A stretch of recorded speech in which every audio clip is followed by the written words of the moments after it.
ជំរាបសួរពុកម៉ែបងប្អូនទាំងអស់គ្នាថ្ងៃនេះខ្ញុំមកបង្ហាញពីរបៀបធ្វើ hot matcha latte ដោយសារហាងកាហ្វេរបស់ខ្ញុំនៅគៀនស្វាយហើយខ្ញុំនៅពេញដល់ពេលថ្ងៃមួយខ្ញុំចង់ញ៉ាំhot matcha latte ហ្នឹងក៏ទៅទិញកន្លែងគេតែគាត់ថាមិនមែនជាហាងធំទេកន្លែងតូចល្មមដែរអញ្ចឹងណាហើយគាត់ថាគាត់អត់ចេះធ្វើ hot matcha latte ហ្នឹងទេគាត់ចេះធ្វើតែត្រជាក់អូខេឥឡូវខ្ញុំមកបង្ហាញតែពិតអត់ពិបាកធ្វើទេយើងធ្វើដូចតកាហ្វេ hot latte ដែរហ្នឹងមានអីពិបាកនេះអូខេដំបូងយើងដាក់ម្សៅ matcha ហ្នឹងមក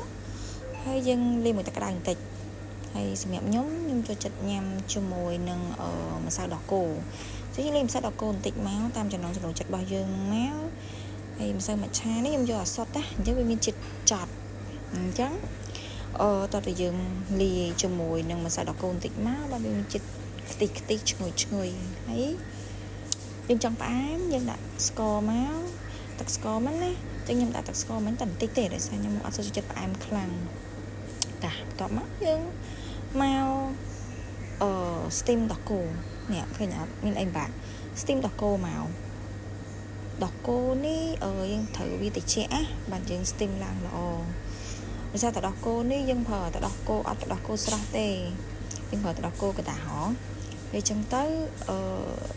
steam វាអត់សូវឡើង smooth cream ល្អទេដោយសារនៅយើងលែងប្រើ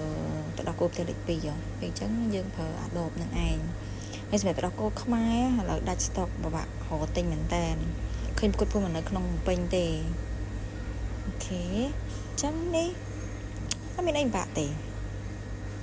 ហើយបាត់មានបាក់ទេណាអញ្ចឹងអ្នកអត់ទាន់ចេះធ្វើ hot matcha latte អាចធ្វើតាមនេះបាននេះមានគ្រូត្រឹមត្រូវមិនមែនចេះតែធ្វើទេអរគុណ